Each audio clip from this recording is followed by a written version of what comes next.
Welcome back to Realistic Progression 1. Off camera, I've been doing some missions.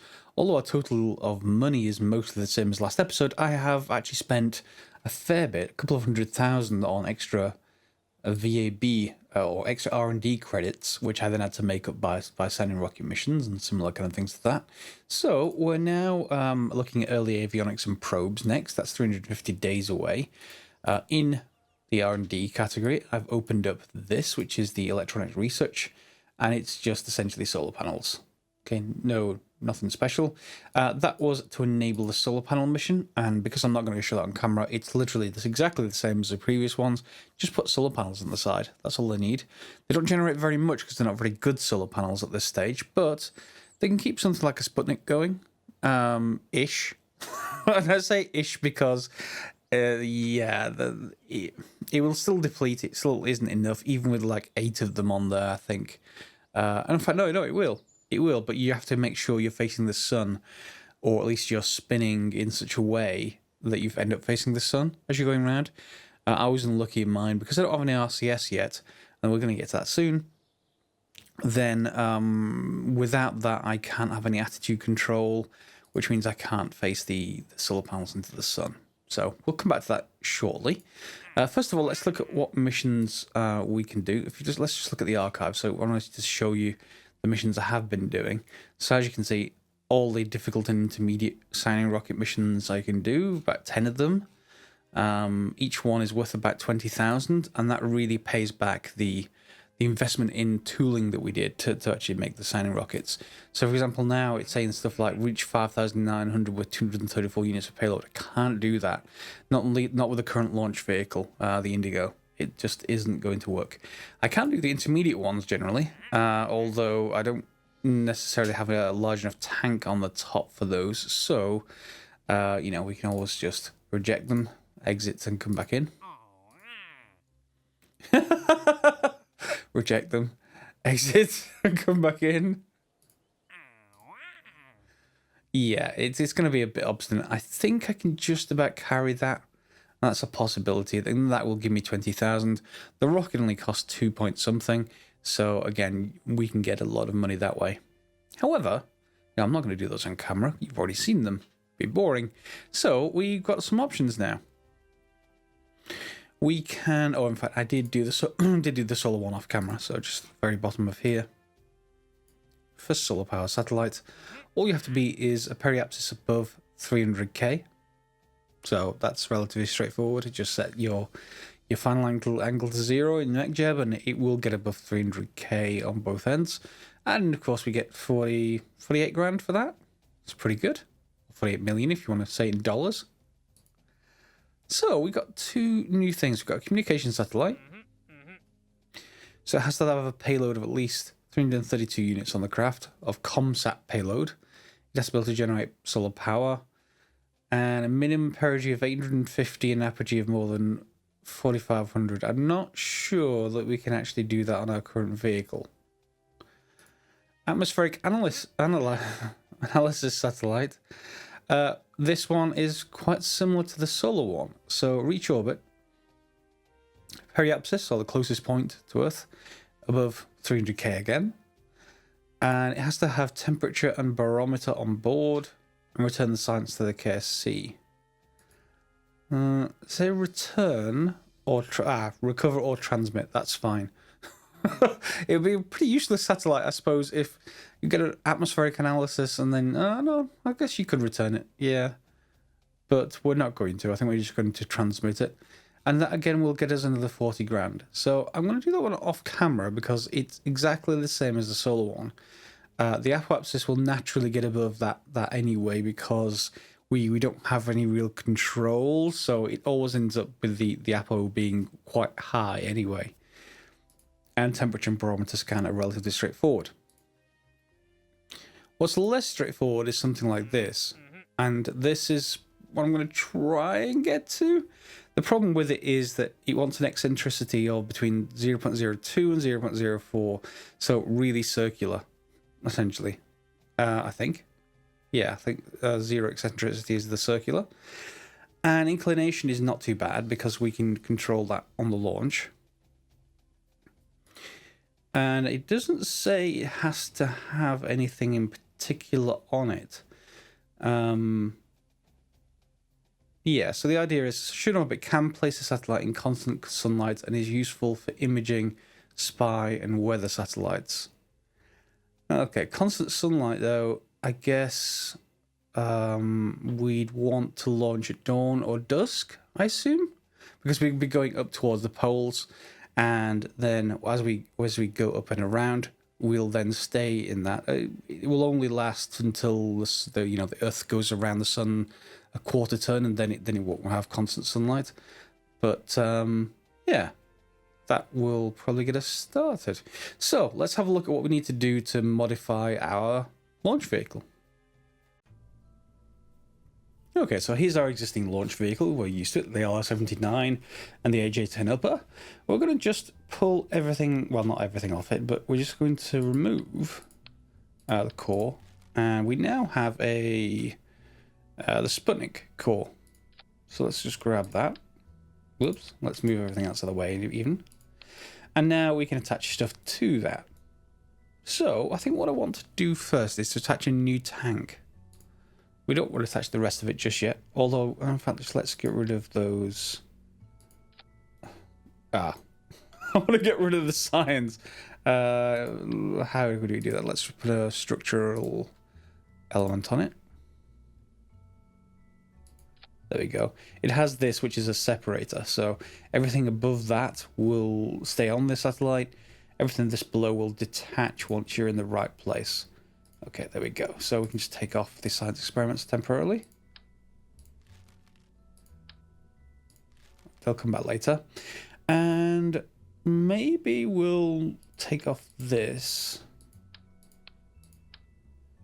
And, whoops. You can go away. And just reattach that there. Yeah. Okay. So, what do we want to do up here? I think we're going to have an RCS tank, a tiny one. And let's just grab a tank.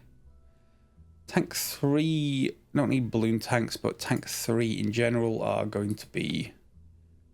They both start at a ton, but we're going to reduce the size of this significantly. So let's just bring the size in to roughly the same.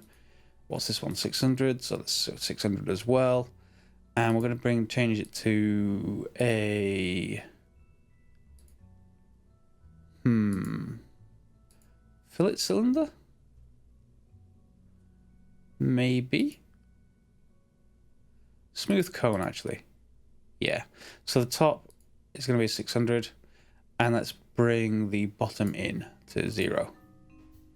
And then the length we can bring in. Something along that kind of size. Maybe a little bit longer, but that we'll see. Let's just increase the bottom. Yeah, that looks sort of okay. And we're going to be filling this with RCS fuel. So let's look at our RCS first of all. Engine, command and control, I think they're in. Yeah, so we've got a display module and a fairing instrument section. We don't need those at the moment. We do have 3 attitude jets. Okay, 4, 12, and 6. So I assume the 4s are the smallest. Let's just quickly have a look. That should be the next size. And then the 12s. Yeah. So we can choose whichever one of those we want. I think I'm going to go for the really small ones. Okay, go away. Okay. So what do we want to do? We want to be able to have a little bit of control and also and a way for this to go forward, don't we? So forwards is not terribly complicated. Let's just change our snap to 45 degrees so we got that kind of control. And there we go. Let's also choose what kind of RCS these are. So engine. I've got an option to go to HDP. We can go to nitrous oxide or purchase helium. Currently the nitrogen. So let's just go to, let's see what the difference between these are. Let's go to the HDP. Why won't you let me select you?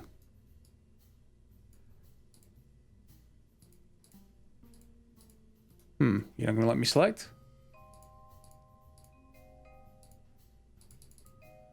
Okay, can I put nitrogen in here? Let's give that a try. I'm not sure if that's just a bug or not. Huh.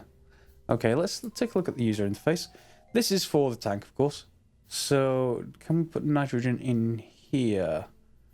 I don't see it. That's so we've got HTTP we can put in there. Assuming I can switch, that is fine.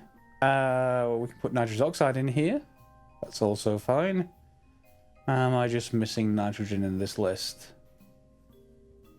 Yes I am. Okay. Maybe it's a different kind of tank. Let me just reload this just to see whether that issue is just a bug.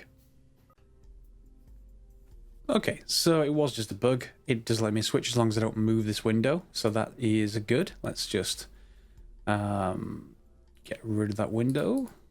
In fact, no, I want to leave it there because we need to calculate the delta V. We don't have it in here. Not sure why MechJeb isn't doing that. It doesn't seem to much matter if I enable staging or not. If I move them into their own stage, still doesn't show up. Yeah, let's just hide that for a second. Doesn't matter if I hit enable or disable. You know, the only thing I've changed here is to do forward by throttle.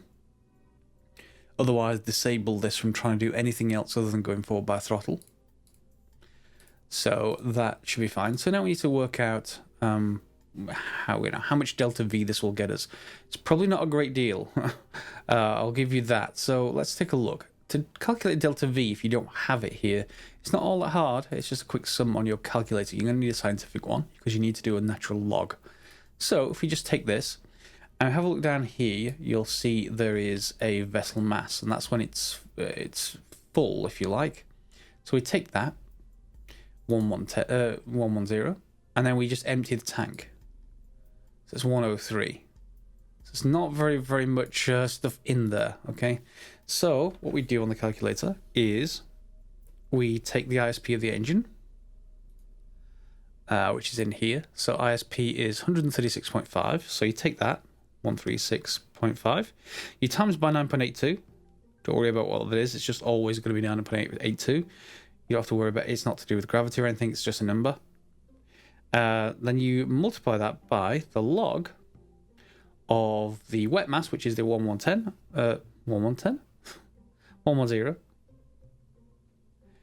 Divide that by 103. Then you take the natural log of that, basically. And this works out to be about 88 delta V, which is not a great deal. However, for on-orbit stuff, that should be okay. It's not a great deal compared to, of course, the AJ-10 stage, which is, 5,000. But for just maneuvering around, we should be okay. However, it's going to be used for attitude control as well. Because if we take this and we take them out, if we want attitude control, like here, for example, every time we do this, we're going to probably reduce the delta V. So if I just create 4 here, you'll get an idea of what I mean. So this should allow us translation. Or do we actually need that? What can we actually get away with? We've got forward. We probably want roll control. So we certainly want to rotate these sideways. And we want attitude control as well. So yeah, we're probably going to need a cluster of these. So let's just grab another set and put them here. Choose to rotate them. And we're going to rotate them 90 degrees. Why? Is this 45 degree snapping? Yeah, let's just change that to just 90. There we go. Let's rotate it the other way, in fact. Alright, there we go. And we can move them in a little bit. Just change my snapping, not to snap anywhere when I do that. And I guess just rotate them just so they're not actually clipped. There we go.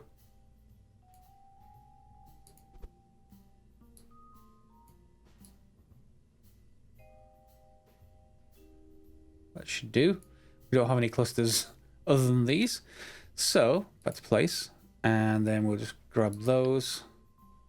Put some ones here. I'm going to do the same thing. So let's just rotate them.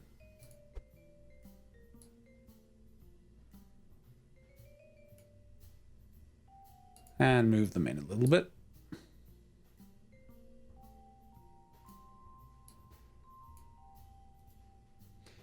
Now, what's our new mass? Our new mass is 1.42. Let's get back to place mode. 1.42 and 1.35. So, yeah, I mean, the important part there is we could recalculate it, but it's probably not going to be, it's not going to be better than it was. So, I need to align those a little bit better, don't I? They look horrible. Let me just grab the rotate tool. Let me get them roughly the same. What I may well do is actually just look at another set because it's hard to see them. What? How do I have another? What? Let me fix this. Okay, there we go. They're looking a little bit better now. So we want an aerial communications. And it's up to us how many of these we put on. I think I'm going to keep it low. Maybe 2 on the sides. Let's change snapping back here. There we go. We're going to have to adjust the angle of them so they don't stick out through the fairing, but we'll do that soon. And then we'll probably want to put solar panels on now. You haven't seen the solar panels yet, but you're about to see just how small they are. Here we are. So, as you can see, this already is only, I don't know, in real life, it's only a few feet across. So these are not very big at all. We can, however, increase the number of them. So 4. And then we can... How's that looking? That's looking fine. Okay, and then we want to put some experiments on, don't we? So we should probably think about some science. We could put Geiger Müller on the top, I guess. We're going to reduce that to 1. And then just a barometer on one side. We just take snap off. At least to 5 degrees. That should do fine. A thermometer. And we just because we can use this as a weather satellite. And I don't think I want any of the others. I think we've got all the other science anyway, so, you know, we should be able to go with this. Alright, so let's just bring the other stages in. So if I bring this up, it should snap to the bottom of the tank, which it has. So we're probably going to have to move that down a little bit. Turn snapping off again.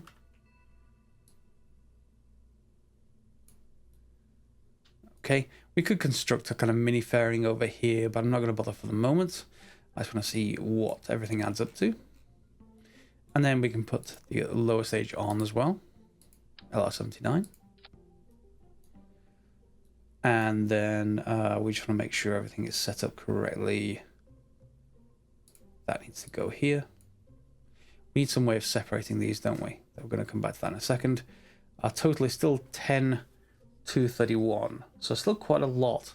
We don't have to worry too much. So I guess I could put that tank to have more. We can bring it down to I want to say under 10 at least, so we can make that tank larger if we want to. So let's just remove that for a second.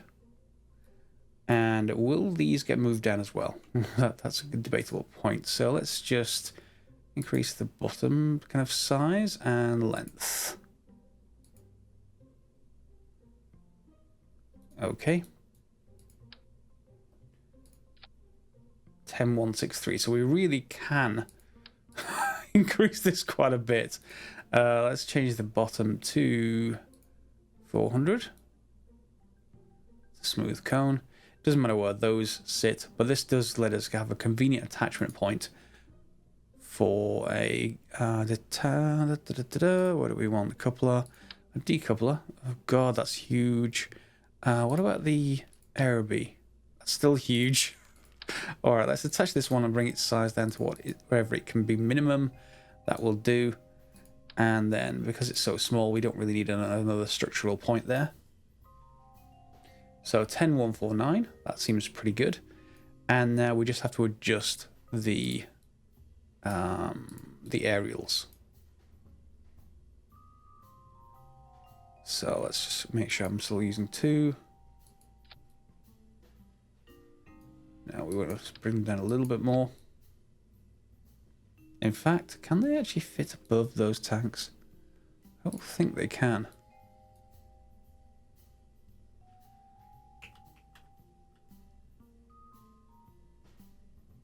We just want the minimum. There we go. Yeah, that will do. And it's inside the same payload that we've already got. It's not sticking out anywhere, so that seems good to go.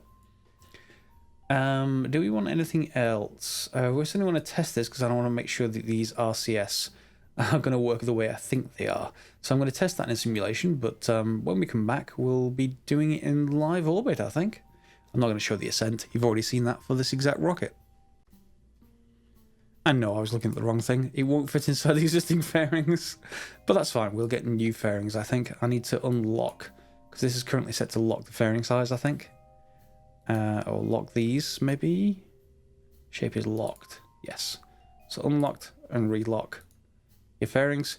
And that just means that they don't automatically size themselves, so that means that you don't end up losing the tooling that you spend on them. Not sure I'm going to, spend the money on tooling these, to be honest. It's $4,000, but it doesn't really matter compared to the amount we've got, and this is probably going to be a one-off satellite. I'm not sure if we're going to reuse it too much. So let's just make sure I have these in their own stage. So we're taking off, we're removing the fairings, we're separating, we're firing the AJ-10, we're separating again, we're enabling the 2 rockets, and then lastly we'll get rid of everything else once we're in the correct orbit, potentially. We don't necessarily need to fire that. The RCS don't consume any power, I don't think, and we've only got a tank below it, so we don't have to fire that last stage. I'm going to save this and simulate it. Let's see how that goes, and I'll come back with some changes if we need them. Okay, so we're up in a simulation here, heading towards orbit. Our APO is 310 at the moment. We are still increasing, but that will change fairly soon, as we're about to pass the APO. I've had to put an avionics package in to be able to control the RCS, so I've taken the battery out, put the avionics package in, and decrease this tank a little bit. The idea with this first stage is really to have as little RCS as you actually need to get whatever we want to. So in this case, our eccentricity, we want that as low as, or close to 0 as possible, okay? So I've reduced the tank size, I've removed some solar panels and that Geiger counter just to save some weight, because this is actually much more of a struggle to get into orbit than to have an RCS tank in orbit is much more of a struggle with avionics than our initial sort of throw them anywhere we like. So we've got our periapsis coming up now. We've only got about 6 seconds of fuel left in the AJ-10 stage. It's overburning by about 15 seconds beyond its rated, which is 1 minute 55 normally. So off it goes. We're at minus 77, so let's get rid of this stage. And we're at minus 50. Let's turn on the RCS, and MechJeb will continue to try and fly. You'll see that's coming up fairly quickly. We've got quite a lot of RCS for this particular size of RCS thrusters anyway. If we put the next size up, unfortunately that's extra weight, but we can apply the RCS more quickly, so we may want to shift to that. However, let's see how this goes. So we have an eccentricity of 0.02. Okay, it's just basically determining how circular our orbit is.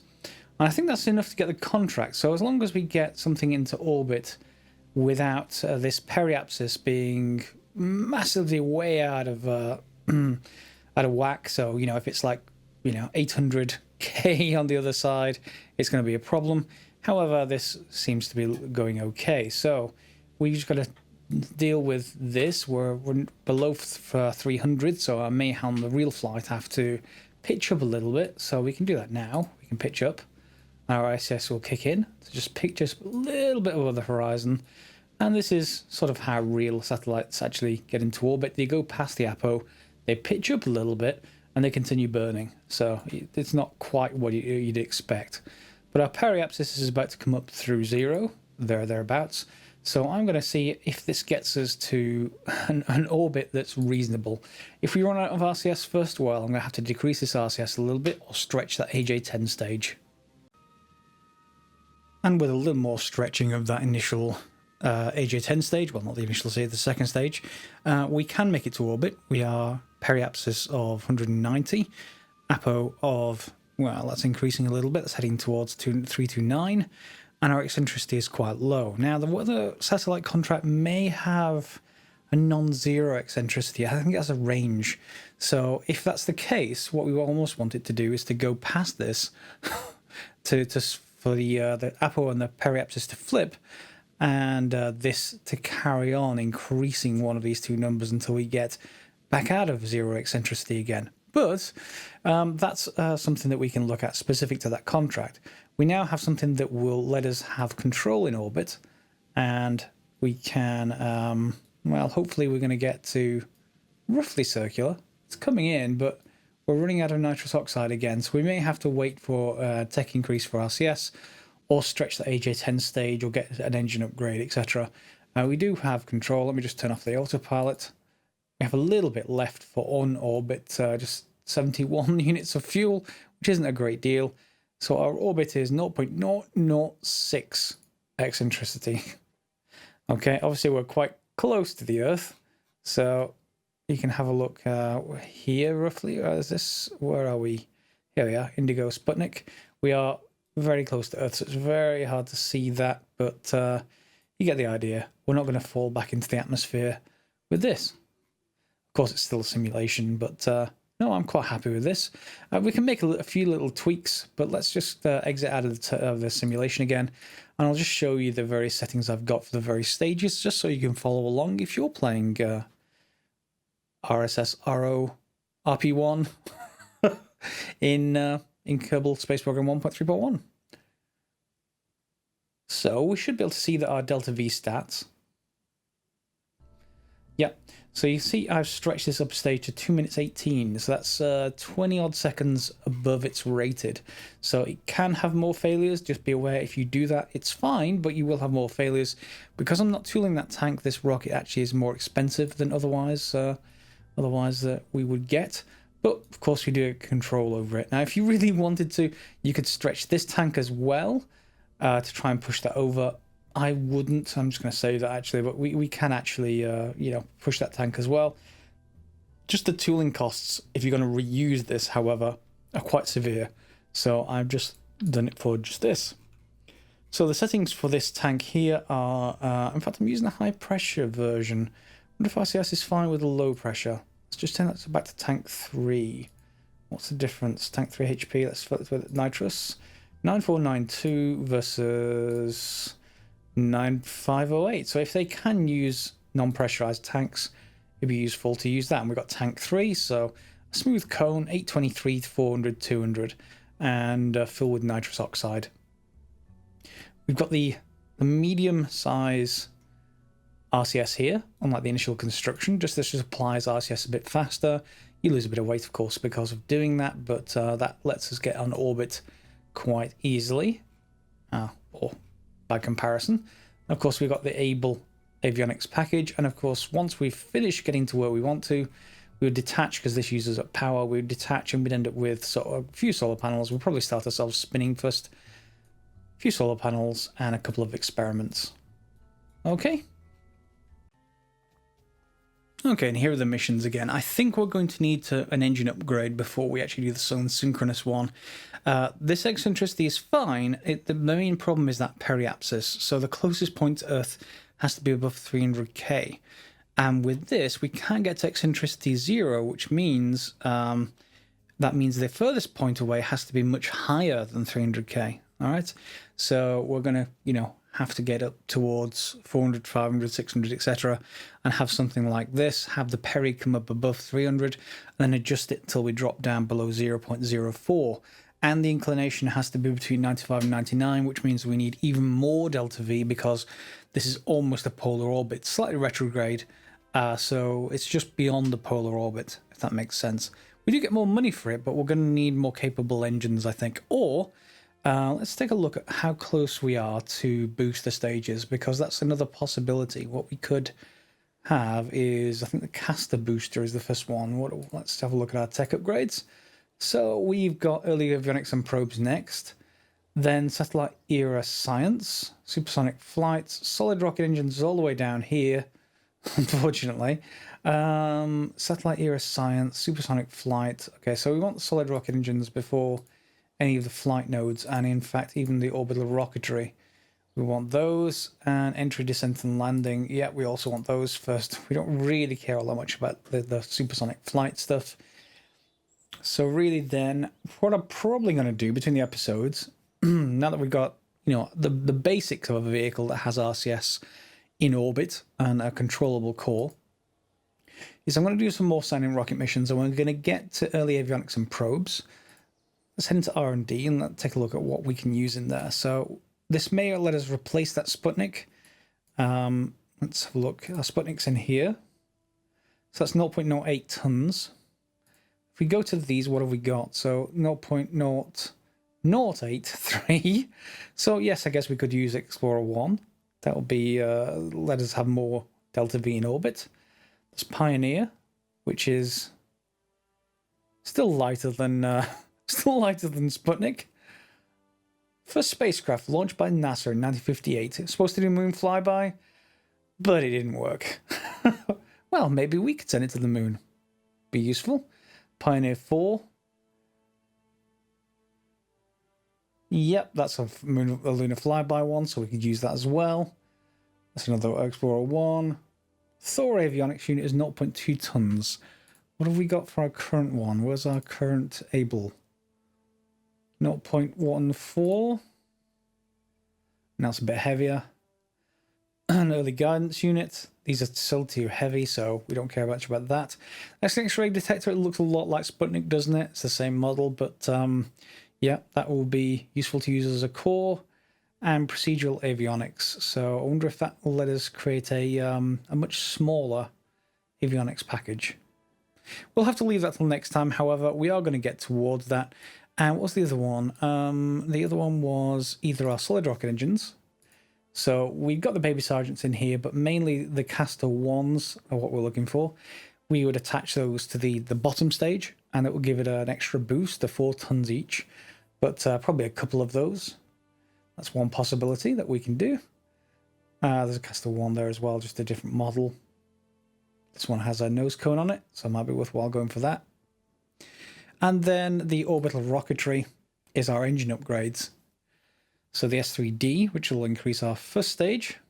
Do we have a AJ10 upgrade? We do. So AJ1042. So that's a new configuration for that, and that was used on Able, which of course would be good since we're using the Able Avionics package. It's probably worthwhile building that. So, hope you'll join me next episode. Now that we've got this on-orbit capable craft for RCS, we're going to probably do some more of these contracts. We can actually already get rid of a couple of them. I'll do them off camera because they're very simple. The atmospheric analysis, we can use the previous rocket to do that. Periapsis above 300, Apo above 600, we can definitely do that and just have a temperature and barometer on it. That will work fine. And we'll have to wait for this one till at least next episode.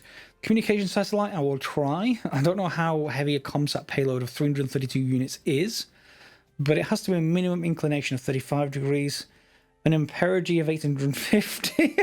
I don't think I'm going to be able to do that, but it may be worthwhile as a simulator flyby. All right, thanks a lot for watching. As normal, feel free to subscribe, share, and like, and I will see you next time.